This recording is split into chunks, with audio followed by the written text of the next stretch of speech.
The one outstanding feature that this camera has is the dual ISO sensitivity for sure. My name is Carlo Rinaldi, member of Italian Society of Cinematographers, local in Los Angeles and active in Europe as well. I saw the VariCam the first time at Cinegear in LA last year. It was a very dark room with a very small light and the camera, and I was really surprised by what I was seeing on the screen, and I immediately thought that I wanted to experiment more, and I did one day like a small test inside the rental house, and I was blown away, to be honest with you. Like the high sensitivity nature of that sensor is so incredible. It's something I didn't experience before. The film tells the story of Sharon Tate, wife of Roman Polanski. It's a story that everybody knows and unfortunately ends up with a murder. But it tells the story from a very unique perspective. I think I can say that it's very much from Sharon's perspective, and that's very interesting. I wanted to approach the movie from her perspective, and I wanted to have a very specific visual, and that made, the script was really well written, and it was a pretty big challenge. Definitely, I would put as a number one the double sensitivity. The fact that you can shoot 800 ASA and you can switch to 5000 and also dial different ISO values in between the range. It's something I never experienced before. It literally changes the way you approach the set. It changes the way you light the set.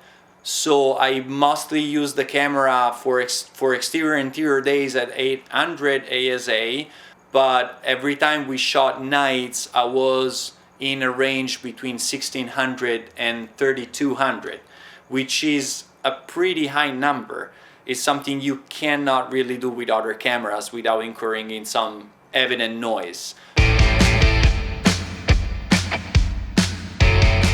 I tried to stick with the rating of 800 ASA for days, and I was a little more flexible on the nights. I had a range that went from 1600 to 3200.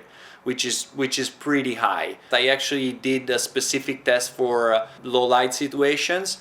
The camera is absolutely fine all the way up to 5000. The fact that I didn't go all the way there is because I didn't need to go all the way there. I tend to shoot pretty dark. This was a very dark movie. It's a psychological thriller with some horror in it. So I had some scenes that they really needed to be dark. So there was no reason to go all the way up to 5000.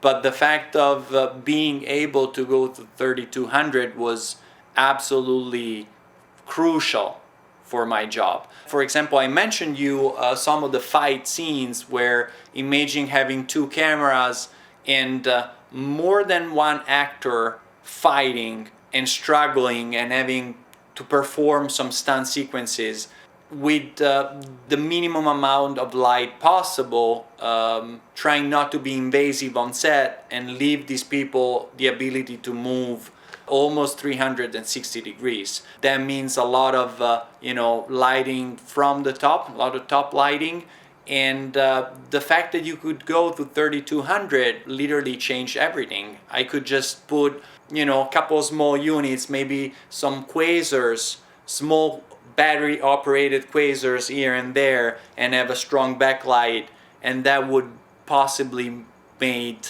the whole lighting setup. And it was incredible. I was able to get rid of the bigger units. So I mostly lit everything with LEDs. Most of the lights were battery operated. I didn't have any cables running on the ceilings or on the floor. I was able to turn around and flip and go on the other side of the line easily without repatching. And that's because I had so much sensitivity that I really needed a small light to make, you know, a backlight or a key light. I really used a lot of quasars. I really used a lot of light mats.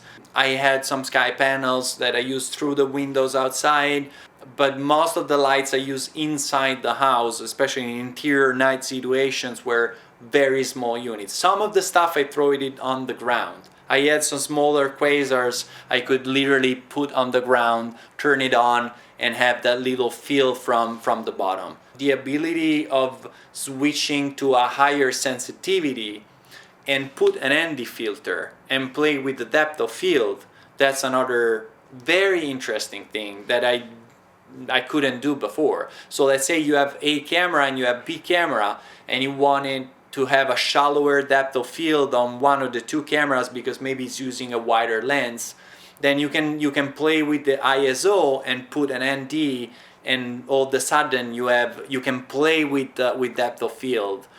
Same stuff with the slow motion. Sometimes you light for 24 FPS, 23.98 in the United States, and then all of a sudden the director asks you for a slow motion up to 60. So it's something that should be planned. Not always it's in the, you know, sometimes, you know, you want to have margin for a creative improvisation. And with the VariCam you can just dial a higher sensitivity, bump it up and go to 60 and shoot a little bit of slow motion. So since I tested at Panavision, I was most interested into watching the skin tone reaction to the higher sensitivity, on top of the grain and the noise, obviously. But even at 4,000, 5,000, for me the sweet spot was between 16 and 3200. The skin tone, it's great. It looks great, and that's when you really can and want to use the higher sensitivity. Nobody wants to use a higher sensitivity camera that looks, you know, bad on actors' faces. The camera package was provided by Panavision at Woodland Hills. I discussed with David Dodson from Panavision about using an older set of lenses, and David offered me a few choices.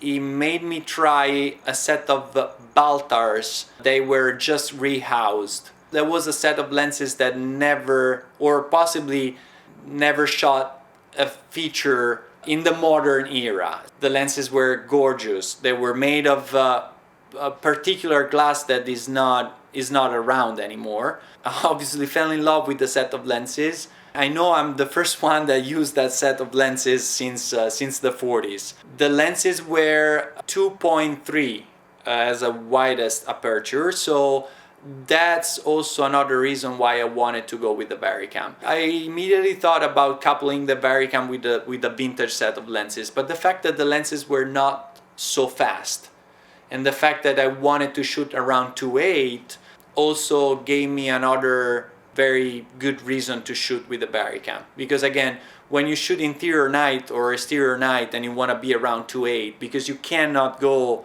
too far with older lenses, then the dual ISO really comes handy.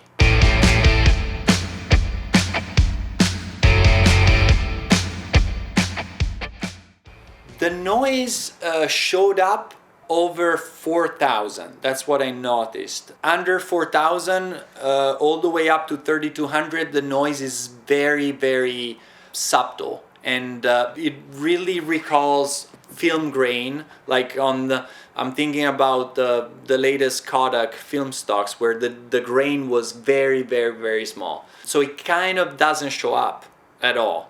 The fact that we were shooting in a period piece, so this movie was meant to be, this movie set in the 60s, so we wanted to add some texture in post-production. So the idea was to capture as clean as possible and then add some texture in post-production. We've been trying some different texturizers. The idea is to have the cleanest capture possible and then work the noise after. And the VariCam is perfect because you go up to 3200 and the noise, there's no digital noise. There's nothing that, you know, that is bothering me, you know, that is flying around. It's very thin.